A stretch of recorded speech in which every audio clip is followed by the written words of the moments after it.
మీ business ఏదైనా మీ ఊర్లో promotion చేయాలంటే అది సుమన్ టీవీతోనే సాధ్యం. ఇప్పుడే సంప్రదించండి. నమస్తే. Welcome to Suman TV. ఇప్పుడున్న పరిస్థితుల్లో వరి, మొక్కజొన్న కంటే గూడా రైతులు నూనె గింజల సాగు వైపు గూడా చాలామంది ఆసక్తి చూపిస్తున్నారు. నూనె గింజల సాగులో భాగంగా కూడా చాలామంది పొద్దుతిరుగుడు సాగును కూడా చేసేందుకు రైతులు ముందడుగు వేస్తున్నారు. అంటే చాలా రోజుల క్రితం పొద్దుతిరుగుడు సాగు అనేది కూడా చాలా పండించేవారు. అంటే ఇప్పుడున్న పరిస్థితుల్లో కూడా ఏందంటే పొద్దుతిరుగుడు సాగు అనేది కూడా చాలా వరకు తగ్గిపోయింది. కానీ సిద్దిపేట జిల్లాలోని అక్కినేపేట మండలం సేవలాల్ తండాలో మాత్రం కొంతమంది రైతులు పొద్దుతిరుగుడు సాగును చేస్తున్నారు. అంటే ఈ పొద్దుతిరుగుడు సాగులో లాభాలున్నాయా, నష్టాలున్నాయా అనేది సుమన్ టీవీ ప్రత్యేక కథనంలో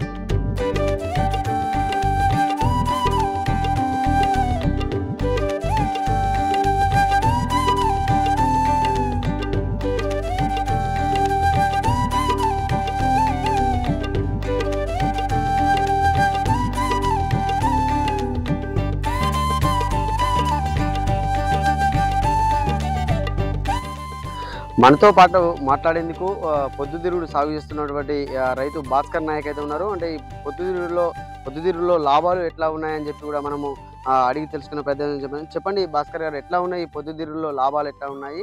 ఈ పొద్దుతిరుగుడు సాగు వల్ల ఏమైనా ఇబ్బందులు ఉన్నాయా? గతంలో మేము మామూలుగా ఏదైనా మొక్కజొన్న కావచ్చు, లేకుంటే పత్తి అలాంటి సాగు చేసేవాళ్ళం. హ్మ్. కానీ కొద్ది రోజుల క్రితం పెట్టుబడులు బాగా ఎక్కువని చెప్పి గమనించి హ్మ్. వెనకట మా తాత ముత్తాత వాళ్ళు న్యాచురల్‌గా ఇది పొద్దుతిరుగుడు కావచ్చు, ఇవి వేసేవాళ్ళు. హ్మ్. అది మామూలుగా కనుక్కొని నేను సీడు ఇట్లా ఇది తీసుకురావడం జరిగింది. హ్మ్. ఇక వచ్చేసి దీనికి 10, 15 రోజులకు వాటర్ కట్టడం అవుతుంది. పెట్టుబడి కూడా చాలా తక్కువ. హ్మ్. ఇక మందులు అలాంటి వాడకాలేం తక్కువున్నాయి. హ్మ్. పోతే ఇక ఏదైనా పిట్టలు అలాంటివి అంటే పూతకొచ్చిన తర్వాత ఇది గింజలు అయ్యే టైంలో ఒక 10, 15 రోజులు మామూలుగా చేను చుట్టూ ఇట్లా తిరిగినట్టయితే ఆ కష్టం కూడా ఎక్కువ ఉండది. హ్మ్. అంటే ఎన్ని రోజులకు ఒకసారి దీనికి నీళ్లు పారకం అనేది చేయాలి? ఇక 10 రోజులు లేదా 15 రోజులకు ఒక తడి కడితే సరిపోతుంది. దీనికి వేరే పంటలకైతే హ్మ్. చాలా వరకు 2 రోజులకో, 3 రోజులకో ఆరుతడి పంట నీళ్ళు అవసరం ఉంటది. కానీ హ్మ్. దీనికి అలా గాదు. కొంచెం హ్మ్. 15 రోజులైనా వాటర్ కొంచెం తక్కువైనా గానీ తట్టుకోగలుగుతది. ఏది పొద్దుతిరుగుడు గాని మొక్క. హ్మ్. అంటే ఇప్పుడు ఆ పంటలకు అంటే మక్కకును వరి సాగుల కంటే గూడా ఇలా ఏం విభిన్నంగా ఉందని ఇది పెడుతున్నారు మీరు?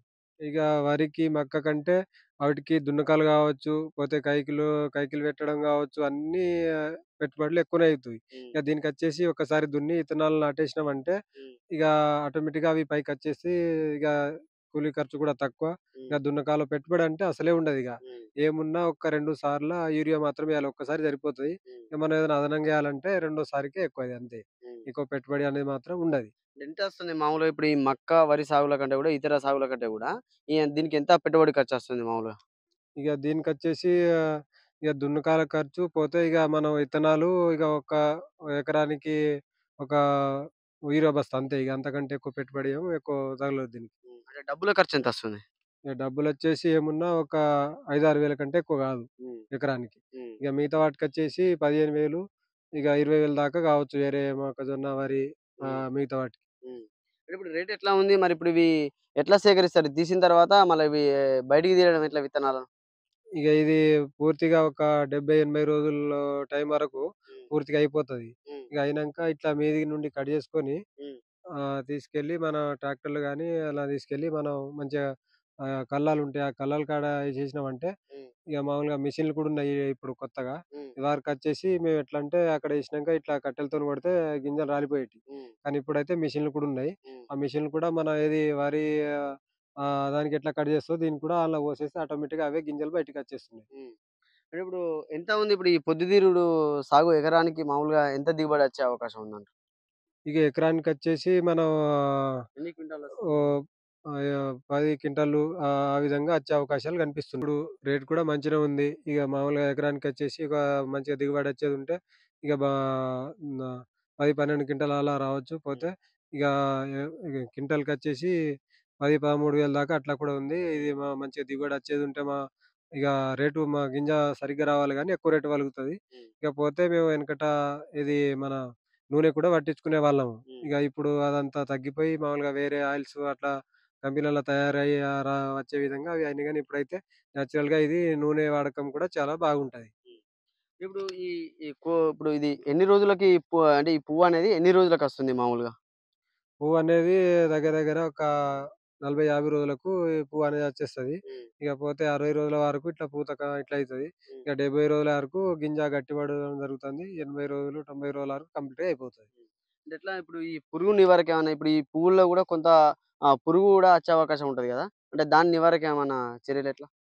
ఇక ఈ పురుగు నివారణ అంటే మనకు మామూలుగా ఇప్పుడు దీనికేం రాలేదు. హ్మ్. ఇక పోతే చూసుకున్నా గానీ ఇక పురుగులు అలాంటివయితే ఏం రాలేదు. హ్మ్. దీనికి అరే మొక్కజొన్న వాటికొచ్చేసి గానీ దీనికైతే ఏం రాలేదు. హ్మ్. మందు అలాంటివేం కొట్టలేదు. హ్మ్. బాగానే ఉంది. హ్మ్. ఇప్పుడు పూర్తిగా మీరు ఎన్ని ఎకరాల్లో సాగు చేశారు ఇది పొద్దుతిరుగుడు? ఇక పూర్తిగా మొత్తం 2 ఎకరాల వరకు చేసినా. ఇక హ్మ్. ఒకసారి చూసి తర్వాత ఎక్కువ చేద్దామని 2 ఎకరాల వరకు సాగు చేయడం జరిగింది. హ్మ్. అంటే ఇదివరకు ఈ భూమిలో ఏం సాగు చేసేవారు మామూలుగా? ఇదివరకు మామూలుగా వరి చేసేటోళ్ళం. లేకుంటే ఇక మొక్కజొన్న ఇక ఆ విధంగా చేసేవాళ్ళము. హ్మ్. ఇక అది కొంచెం పెట్టుబడితోని మళ్ళా దిగుబడితోని ఏదైనా ఎక్కువ మనకు ఆదాయం అనేది వస్తలేదు అని అనిపించింది. లెక్క కూడా చూసుకున్నాము. బాగా హ్మ్. తక్కువొచ్చింది. హ్మ్. ఇక అందుకే దీనికొచ్చేసరికి ఇప్పటివరకు పెట్టుబడి ఏమి ఎక్కువ తలగలేదు. హ్మ్. ఇక క్రాప్ వచ్చేసింది. కొంచెం లాభం విధంగానే ఉన్నది. హ్మ్. అంటే చూసారు కదండీ! ఏంటంటే ఈ నా మక్క, వరి కంటే గూడా ఇది ఈ పొద్దుతిరుగుడు సాగనేది గూడా కొద్దిగా లాభదాయకంగా ఉంటుంది. అంటే మక్క, వరి కంటే గూడా పెట్టుబడనేది దీనికి తక్కువ అవుతుంది. లాభం గూడా ఎక్కువ ఉందని గూడా రైతు భాస్కర్ చెప్తున్న పరిస్థితి అయితే ఉంది. కెమెరామెన్ జగదీష్‌తో సతీష్, సుమన్ టీవీ, సిద్దిపేట.